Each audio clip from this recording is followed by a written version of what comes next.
mataini vola ni vengauna wasi chingandua. Arasanga evo songo di wata, ko ira ke ngana Israeli ke veite vita ke proni. Arasakaya reda, ko iki tongo na sui muni ke na lewe muni. Ia ngauna sa utiani ni sa tuiti ko sola. Sa ke muni nga sa andau liuta gira na Israeli. Ena nona duru yani, ke na nona duru tale mai. Asa kai ke muni ko tioba, na no muni kalou, o iko. Kona wakani ira na nungu tomata na Israeli. Ia, kona lewa ira na nungu tomata na Israeli. Asala ko mai ko ira ke ngana ngasi ni Israeli ke be koya na tui ki Ebroni. Kasa ia na vela lati ke ira ko te vita mai Ebroni. Na mate tioba. Arsa lunguti te vita me nona tui na Israeli. Me wakana bo se tioba na nungu sui Samuela. Asala ko te vita ke ira ke ngana Israeli ke Jerusalemi. Ko ya ko Chepusa. Arsa tiko kina na Chepusa iti ko ira na ito ke ni bonua. Arsa kawe te vita ko ira na ito ke mai Chepusa. E tamusara mo lako mai ki ke. Ia sarawa ko te vita na koro ni walu ko sayoni. O koya na koro i te vita. Asaka ko te vita. O koya sa na mokuti ira tau manda na Chepusa iti. E na liunga ko koya. Kana kapiteni ni walu.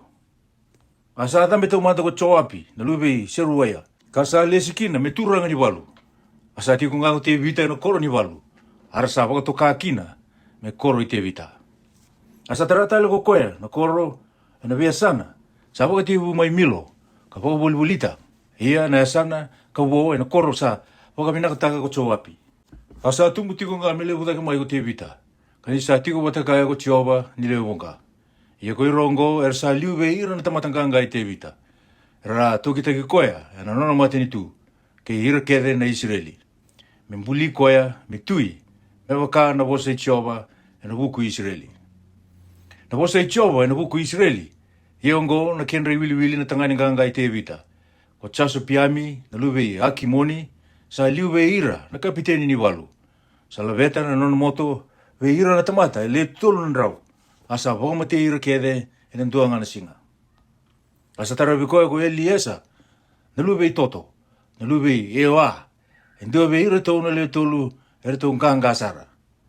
Sa tiko wate kei te vita ko koe ongo mai pasi tamimi. Arasa songo ni wate mai kia na kei Filistia. Me ia na iwalu. Asa andua kina na longa ni parile. Asa androgo ira na tamata. E matanda na kei Filistia. Arasa lagi tue o lomi ni were ko ya. Arasa wambula. Arasa mukuti ira na kei Filistia. Kasa lakaba we ira ko tioba. Na we wambula i leu.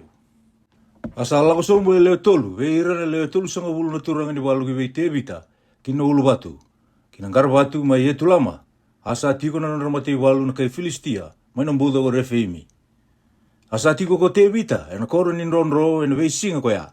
Kasa tiko mai pere liema. E na ngono ko ya na nonre walu na kei Filistia. Asa mate na wei ngunu ko te vita. Kakaya ke sandu amanda. Me wangunu viau e na wai. Mai na mate ni wai. Mai pere liema. Katu mai na mate ni koro. Arto sambili ratani na nonre mate walu na kei Filistia. Koero tau na leo tau longo. Katakiwa na wai. Mai na mate ni wai. Mai pere liema. Katu mai na mate ni koro. Arto sa takiwa. Kakauta wei te vita. Ia sambe sini vei ngnuba o te vita. Sa sopa ngā vei tioba. Asa kaya me tambu sara vei au ke moni na nongu kalou. Me uki taka na kaongo. Au na ngunuba li na kendra tau ndra na tamata. Ere tua dou waka na mate. Nire tua ambulea na mate. Nire tua kauta mai. Kasa mbese ni ngunuba ko koya. Hawei kaongo ere tau sa kawa na leo tolu. Sa tamata ngā sara. Asa liu vei ire tau na leo tolu ko apisai na tedi cho api. Asa laveta na nona moto. Vei ira na tamata ile tolu na ndrau. Kasa waumatea ira. Kasa tamata rongo vei ire tau na leo tolu. Ere tau sa leo tolu. Asa usi wida ko koya. Vei rau na leo rua. Isa non rau turanga ko koya. Ia sa asenga ni tau wata. Ke ire tau na leo tolu sa liu. Ko pina ia na luwe chio iata. Katangane. Luwe nindua na tamatanganga. Mai kapisieli. Tatakawa na ka lebu e liu. Sa mukuto ko koea e leo rua na tamata. E rau awaka na leiwoni. E rau kai moapi. Sa ala kusambu telanga ko koea. Ka mukuta hindua na leiwoni. E nandua na ikeli. E nangauna ni udo bulbula. Sa mukuta telanga hindua na kai ichipita. Atamata yang ulewu. Sa lima na kiupiti na kenambalabu. Asa taura ilingana na kai chipita na moto, sa wakana kau, ni tamatan daw tali-tali. Asala ko sumu wa ko koya, kasa tauranga na ititoko, kasa kaliraga na moto, may nalingani kai chipita, kangay pamati ko kina. Aweka ungo sa takawa, ko pinaya na luwe tio ayata, asa rongo bata, ko koya ke irito na leo tulu na tamatanganga. Raida, santo kai wakalibu bata ke ira na leo tulu sa ngabulu, iya sa siang ni tautou bata, ke irito na leo tulu sa liu. Asali si koe o te vita, me turanga ni matei walu, sa andau wakatau ai koe tiko, na tui. O ira talangana tamatanganga na matei walu, ko asa eli, na te di cho api, ko el nani, na tangane na luwei toto mai pedeliama, ko samodi na kai eroti, ko elesi na kai piloni, o ira tau katangane na luwei ikesi na kai tikoa, ko epi eseri na kai anadodi, ko sipikei na luwei usa, ko ilai na luwei eioi, ko me rei na kai nitofa, ko elepi na tangane ka luwei peana na kai nitofa, ko itei na tangane ka luwei ripei mai kipea sa nonda na luwei peni chamini, ko peni eia na kai piradoni, ko urei mai na weudiwai mai keasi, ko epi eli na kai arapa. Ko asi mawele na kai peurimi, ko ela i apa, na kai seeli pimi. Ko ere na luwei chaseni, na kai kiso, ko chonadani na tangane na luwei sake, na araraiti. Ko iami, na tangane na luwei sakari, na araraiti. Ko ilifali, na luwei uri, ka tangane. Ko e feri, na kai mikera, ko e aita, na kai piloni. Ko esirei, na kai kameli, ko neeri, na luwei esipei, ka tangane. Ko choweli, na tedi inedani, ko mipari, maiwe ira na akiri, ka tangane. Ko seleki, na luwei amoni, ko neeri, na kai pierodi, ko koya sandaudolata na erangi choapi, na luwei seruaya, ka tangane. Ko ira na luwei chederi, ko karepi, na luwei chederi, ko uraya, na itaiti, ko sapati, na luwei alai, ka tangane. Ko eteni, na luwei sisa, ka tangane, maiwe ira na rupeni, nonda turanga ni walon rupeni, kale tulusanga ulu batakaya. Ko anani na luwei meaka katangane te chosafati na kai midini. Ko usaya na kai asete rodi, ko sama kei chieli erutangane na luwei odami na kai ero eri. Ko chiti e eli na luwei simiri katangane kei choa na tedina na kai tisi. Ko ili eli na kai meevimi kei chiripei, kei chosa waia erutangane na luwei eli neami. Kei idama na kai muapi. Ko ili eli, kei opeti, kei che esi eli, na kai miso paia. O se chingarua. Ia koi rongo ere sa alago mai ki veite evita, kisikilaki. Ni sa unitaki koe tiko, ena vuku isa ula na luwei kisi. Ia ere sa ando bata, kei ira na tamatanganga, ere sa vevuke na walu. Anonda e rangi na takaindina, ere sa rawata, mere virbatu, kawana taka na ngasau, ena takaindina, ena lingandre matau, se ena lingandre maui. Karasawe kai sola, na peni chamini. O ei eseri, sa liu, kei choasi, ero tangane ka luwei sima, na kai kipea, kei chesieli, kei peleti, ero luwei asima vede, ka tangane. Kei piraka, kei cheu, na kai anadodi. Kei isima ia, na kai kipioni. A tangane nganga veira na leo tulu sanga wulu. Asa nonda turanga na leo tulu sanga wulu. Kei chermaya, kei chesieli, kei choenani, kei chosapati, na kai kitera. Ko elusei, kei chirmodi, kei pia laia, kei sema raia, kei sefataia, na luwei arufi. Ko elikana, kei isaia, kei esareli, kei choe seri, kei chaso piami, ko ira na luwei kora. Kei choela, kei sepataia, ko rauna tangane na luwei chiroame, mai kitori. Kasobe ira na matangali kata, era huki veite vita. Karatiko kaya, hena koro ni ronro, mai na likutu. Ara sa tamatanganga, kandau ia na iwalu. Ara sa andau tora, na isa sa ambai kina moto. asa waka na matani lai oni na matandra. Asa totolo, me waka na me kila, ena we ulu ni bonua. Matai ko esa, ai ka rua ko opetaia, ai ka tolu ko ili api, ai ka wā ko misimana, ai ka lima ko cheremaya. Ai ka ono ko atai, ai ka vitu ko eli, ai ka walu ko choenani, ai ka diwa ko ili sapati, ai ka tini ko cheremaya, ai ka tini kandua ko maki panai. Ora tongo tau tangani na luwe kata, tau sa kapiteni we ira na matei walu, o koea sala ile sombu, sale wa ile ndua na ndrau, ia ko koea sa lewu dake, sale wa ile ndua na undolu. Sa irongo sa lako, kita ikan dua ni choritani, yana matai ni hula, ni sa lubu, na batina kedenga. Arsa baka se vira kedenga, sa tiko, ana be mbuda, uira mai natu idake, ke ira mai rata lenga. Asala ko mai kiwe te vita, kina koro ni ndonro, so be ira na lubi penicha mini, ke chuta. Asala ko yani ko te vita, metaba ki ira, asaka be ira, te wakando sala ko mai wabinaka, mai be iau, me wuki iau, ena kamiti ke mundo na lomango. Ia, te wakando sala ko mai, me te maki iau be ira na nungu meda, isa sianga na da, ene lingangu, me reida manda na nonda kalou, na nonda ngase, ka dhunru waka. Sanga lutu mai na yalo ki be amasai, o koea sa liu be ira na turangongo, asa kaya, ke tau sa no muni ngā, te vita, ka ke tau mai, tokitaki ke muni, lu be chese. Muni wakatingu sara ko i ke muni, mera wakatingu talanga, ko ira sabu ke muni, ni sabu ke muni na no muni kalou. Sangkai wakatingu ira, o te vita, ka le si ira, mera turanga ni matei walu. Asa buki ke be te vita e so be ira na manasa, ni sala ko bato ko koe ke ira na kai Filistia, me vei wala ke sola. Arasa senga ni buke ira, ni rasa ambose, ko ira na nanda turanga na kai Filistia, karasa talai koe tani, kakaya, ena buki tale ko koe ke vei sola, na nanda turanga, ena kai tamusuke kina na ulunda. Ni sala ko koe kisiki laki, sa buki bua, mai vei ira na manasa ko atina, ke Josapati, ke Chiti e Eli, ke Maikeli, ke Josapati, ke Ilaiu, ke Silidei. Tu sa turanga ni nonra ve undolu na manasa. Arasa bu ke te vita, me wala ke ira na matei walu na mutako. Nira sa tamatanganga kandundo ke denga. Arasa kapiteni ve ira na matei walu. Ia na ngono ngore arasa ala kutiko, ena ve singa ke denga ke ve te vita so me bu ke koea. Asa hea kina me i walu levu, me waka na i walu nikolo. Iongo na kenre wili, na vei matei walu sa wakarau tu, ki nei walu.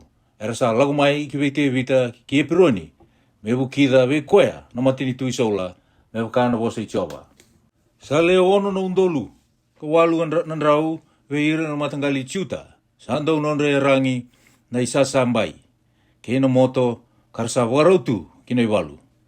Sa leo vitu na undolu undua nandrau, vei ira na matangali Simeoni, era ta mata koukou kanganga asara nei walu. Sa leva na undolu ka ono, nandrau ve ira na matangali Livai. Asa liu ve ira na Roni, ko Tio Iata. Asa tiko kaya ele tolu na undolu ve itu nandrau. Keisia toki, indona dorobu koukou kanganga asara. Kale ruasanga wulu kamani rua, na turanga mena matangali tamana. Asa le tolu na undolu ve ira na matangali Penichamini, ersa weka isola. Anira sa leo bunga, ve ira ersa wakatawa, ve vali sola kaya toa panangonongo. Asa le rua na wang baka walu, nandrau ve ira na matangali Efraimi, ar tamata koukou kanganga, katamata rongo, ena matangali na nandragase. Ia ve ira, indua na wasi ni matangali Manasa, sale indua na wang baka walu na undolu. Sata buti na edandra, andua, mera lago mai, kambulite vita mitui. Ia ve ira na matangali Isakari, ersa buku, ena ka ni ngau na ongori. Mera kila na ka sandundonu, mera kita ka ira na Israeli. O ira, ersa liu, ve ira ersa, le rua nandrau.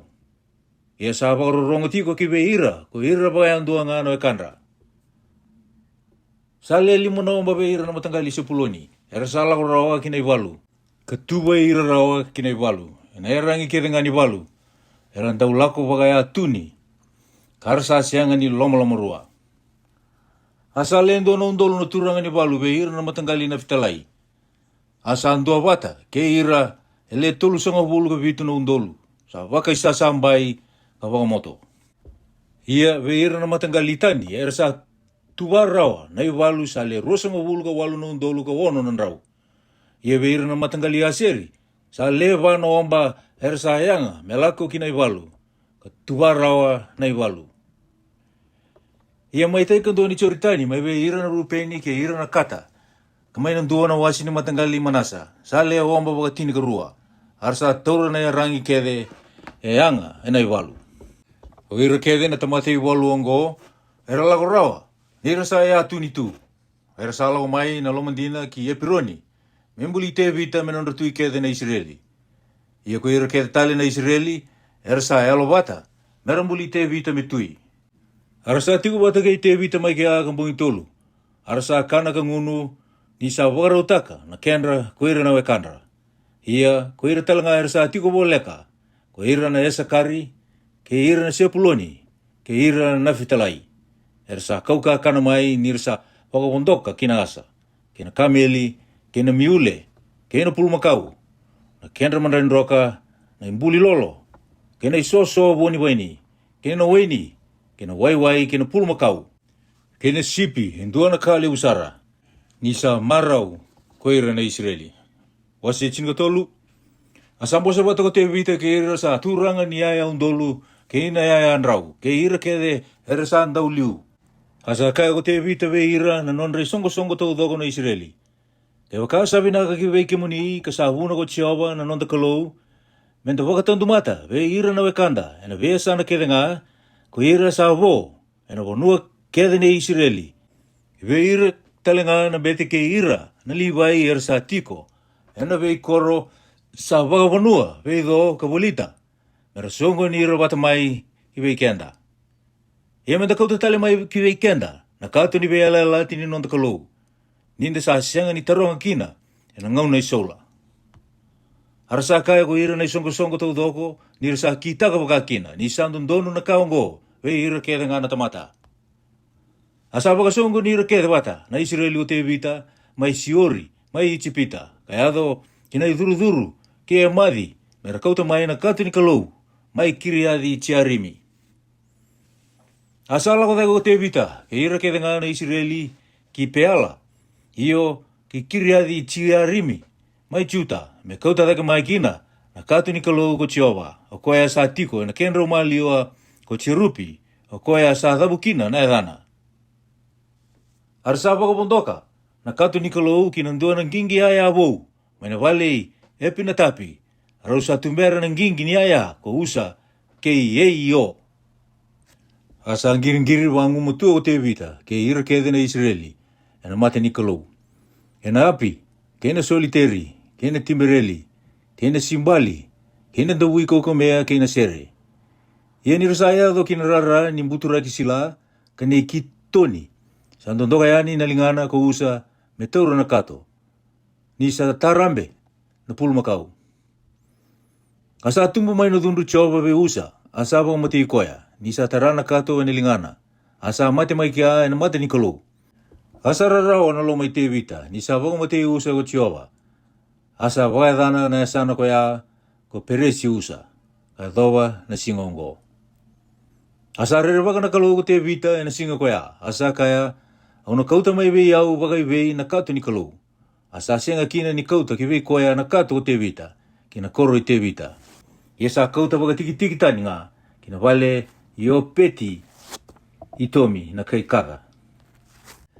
Asa tiko kei o peti i tomi. Kena nona pu vale na kato ni kalou.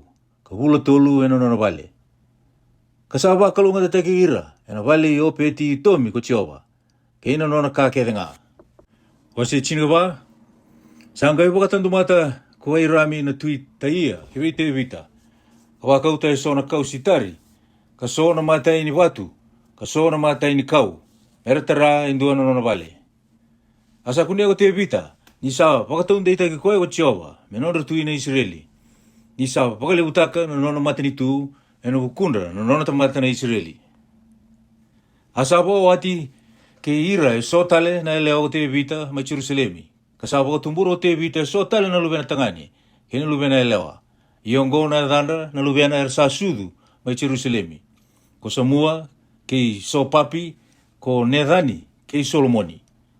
Kei Ipaiari, kei Ilisua, kei Ilfeleti, kei Noka, kei Nefeki, kei Chafia, kei Ilisama, kei Peleata, kei Ilifeleti.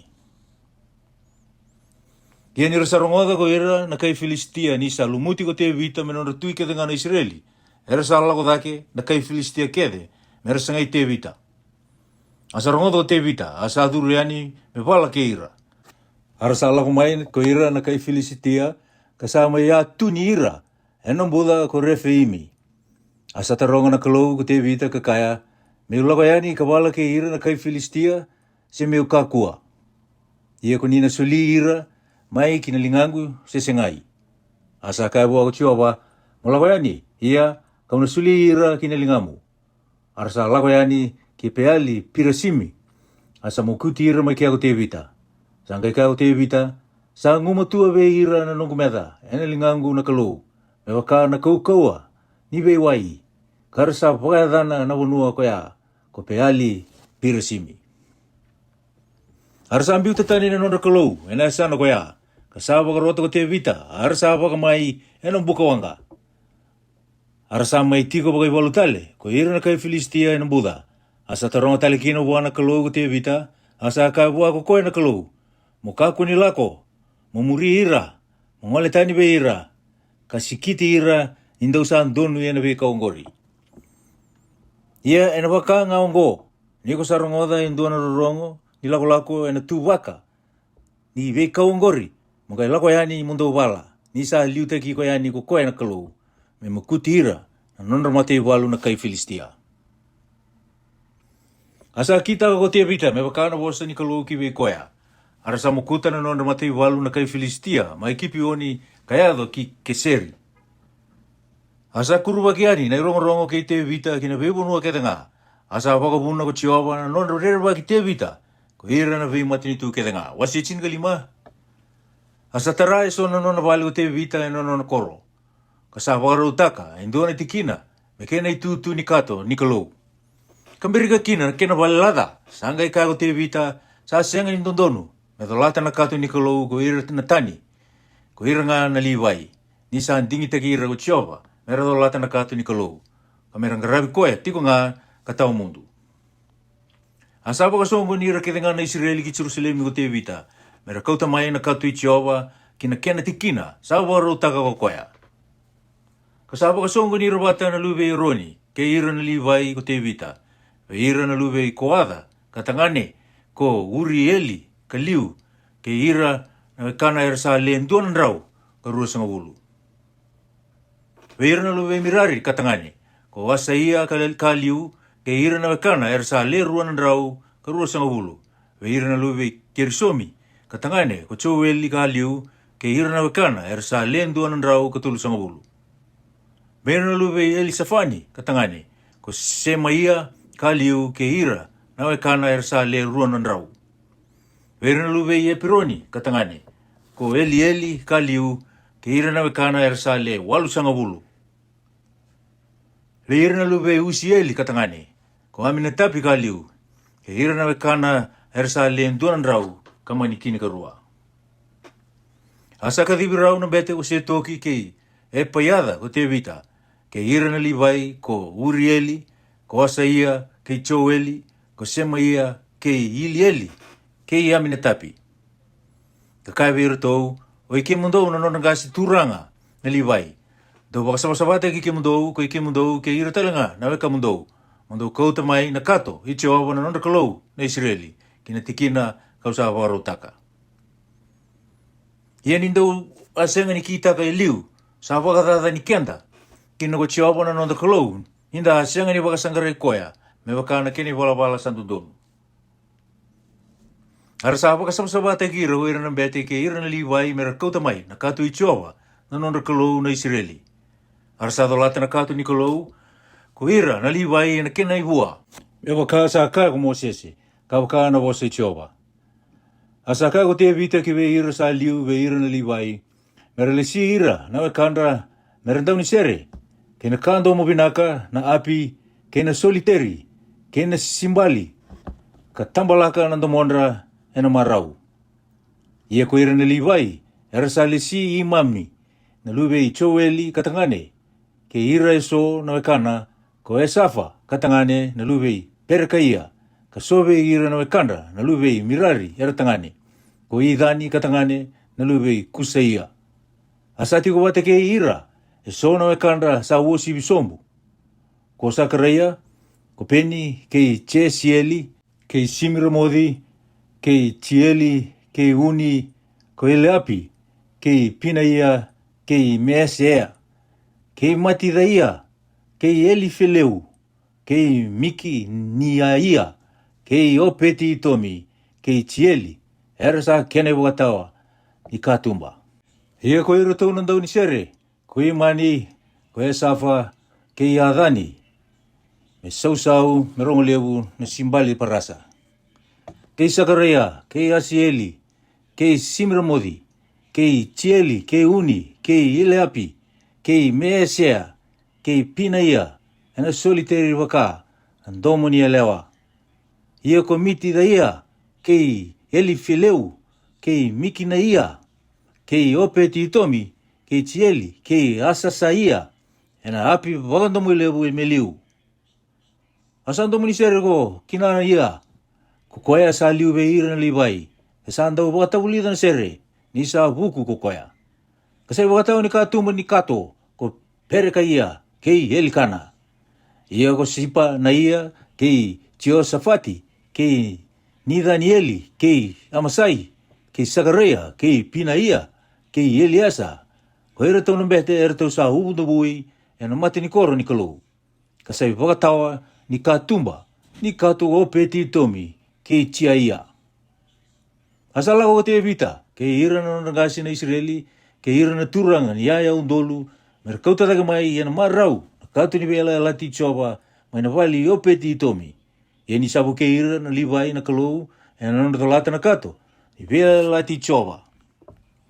Era sa potamborakina na pulumakau e vitu, ke na sipitangane e vitu, asa wagai sulu te vita na isululi neni matailalai, ke ira ke te talenga na liwai, era sa dolata na kato, ke ira andau ni sere, ke kina na ia, andau ni sere, ke ira andau ni sere, asa waka e foti lineni ko te vita.